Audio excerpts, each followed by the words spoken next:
विद्या भारती की online class में आपका स्वागत है। आज कक्षा 7 में विषय संस्कृत में हम पहले पाठ का जो शेष भाग बच गया था उसका अध्ययन करेंगे। पहले पाठ का आपको अध्ययन करवा दिया गया है। उसके बाद प्रश्न चल रहे थे अपने प्रश्नों में। तीसरा प्रश्न, प्रश्नानाम उत्तराणि एक पदेन लिखत। प्रश्नों के उत्तर आपको एक पद में देने हैं। प्रश्न है पहला, व्यसनिनः किम नश्यति, यानी बुरी आदत क्या नष्ट करती है। उत्तर रहेगा विद्या फलम, विद्या का फल। बुरी आदत विद्या का फल नष्ट करती है। दूसरा प्रश्न है कस्य यश नश्यति। कस्य मानी किसका, यश मानी यश, नश्यति मानी नष्ट हो जाता है। किसका यश नष्ट हो जाता है। उत्तर रहेगा लुब्धस्य। लुब्धस्य मानी होता है लालची का। तो लालची का यश नष्ट हो जाता है। जो व्यक्ति लालच करता है उसका यश नष्ट हो जाता है। अगला प्रश्न है मधुमक्षिका किम जनयति। मधुमक्षिका मानी मधुमक्खी, किम मानी क्या, जनयति मानी पैदा करती है। मधुमक्खी क्या पैदा करती है। उत्तर रहेगा माधुर्यम, यानी शहद। माधुर्यम मानी शहद। मधुमक्खी शहद उत्पन्न करती है। अगला प्रश्न है अर्थिन केभ्य विमुखा न यान्ति। अर्थिन मानी होता है चाहने वाले, केभ्य मानी किससे, विमुखा मानी विमुख, न मानी नहीं, यान्ति मानी होते हैं। चाहने वाले किससे विमुख नहीं होते हैं। उत्तर है हमारा वृक्षभ्य। चाहने वाले वृक्षों से विमुख नहीं होते हैं। वृक्षों से पास से हम जाते हैं, जो प्राप्त करना चाहते हैं वो हमें प्राप्त हो जाता है। एक प्रश्न बीच में छूट गया था, भय। उसको देखिए, मधु सुप्त रसम केस दंती। मधुर सुप्त रस का अर्थात सुभाषितानी के सुंदर वचनों का निर्माण कौन करते हैं। तो उत्तर रहेगा संतय। सज्जन लोग मधुर सुक्तियों का निर्माण करते हैं।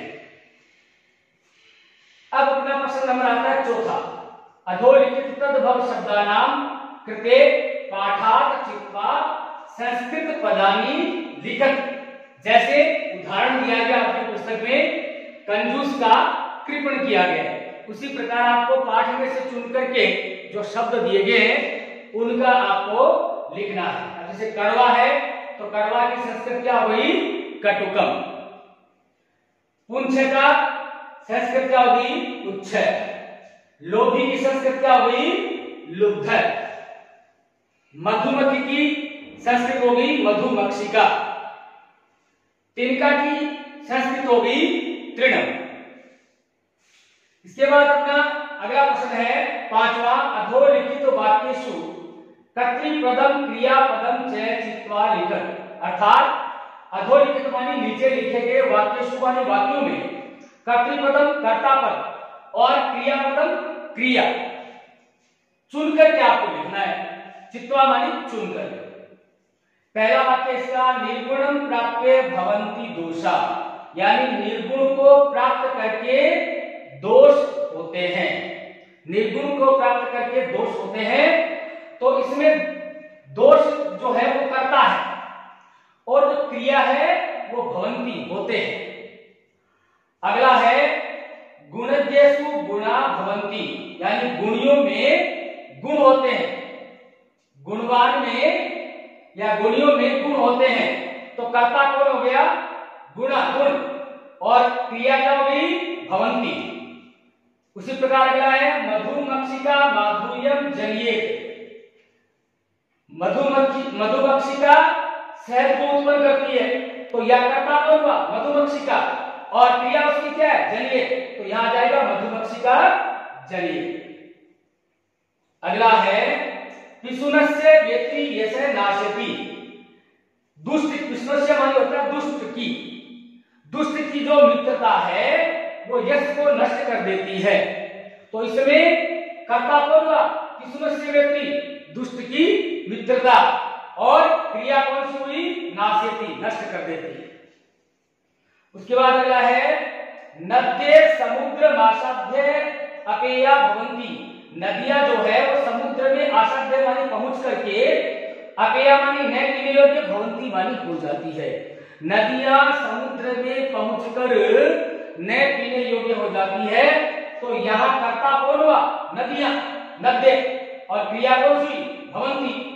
तो इस प्रकार हमने इसका कर्ता और क्रिया को चुनकर लिखा है। अगला प्रश्न है छठा, रेखांकितानि पदानि आधृत्य प्रश्न निर्माणं कुरु। रेखांकितानि मानी जो रेखांकित शब्द है, पद है, आधृत्य मानी उसको आधार मान करके, रेखांकित शब्दों को आधार मान करके प्रश्न निर्माण करना है। आपको उत्तर दिए गए हैं और आपको प्रश्न निर्माण करना है। पहला उत्तर आपका गुणा गुणज्ञेषु गुणा भवन्ति। गुण गुणियों में ही गुण होते हैं।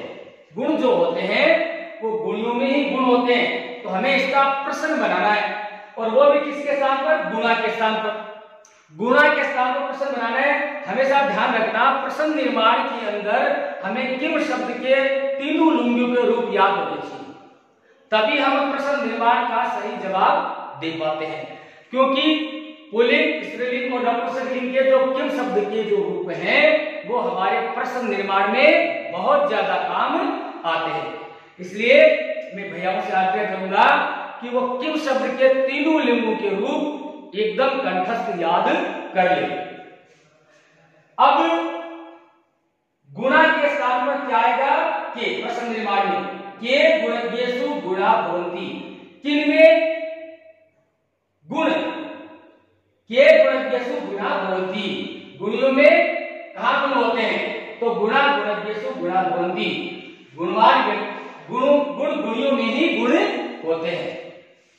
के मानी किन। अगला है नद्ये सुस्वादु तोया भवन्ति। नदियां स्वादिष्ट, नदियों का जो जल है स्वादिष्ट और पीने योग्य होता है। तो यहां जो नद्य जो शब्द है वो स्त्रीलिंग है, तो यहां पर आ जाएगा का। अगर पुल्लिंग होता तो यहां क्या था? क। लेकिन यहां नद्य जो स्त्रीलिंग है इसके साथ में क्या आएगा? का सुस्वादु तोया भवन्ति। अगला है ग। लुब्धस्य यस्य नश्यति। लालची का यश नष्ट हो जाता है। तो यह लुब्धस्य के स्थान पर प्रयोग प्रश्न निर्माण करना है, तो इसमें षष्ठी व्यक्ति का प्रयोग हुआ है। तो हमें भी अब किम शब्द के रूप में षष्ठी व्यक्ति में जाना पड़ेगा। और एक वचन है तो एक वचन में, द्विवचन है तो द्विवचन में, और बहुवचन है तो बहुवचन में। तो लुब्धस्य के स्थान पर षष्ठी व्यक्ति का प्रयोग करेंगे तो क्या आ जाएगा? किम शब्द का? कस्य। कस्य यस्य नश्यति।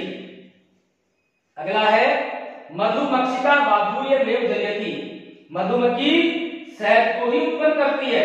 तो यह कर्ता मधुमक्षिका को अंडरलाइन किया गया है। अंडरलाइन को आधार करके प्रश्न निर्माण करना है। तो ये स्त्रीलिंग शब्द हुआ, तो यहाँ पर क्या आ जाएगा? का माधुर्य मेव जनयति। कौन? शहद को ही उत्पन्न करता है, अर्थात मधुमक्षिका ही शहद को उत्पन्न करती है। इसका शेष भाग आगे देखिए ऊपर। तस्य मूर्धनि तिष्ठन्ति वायसा।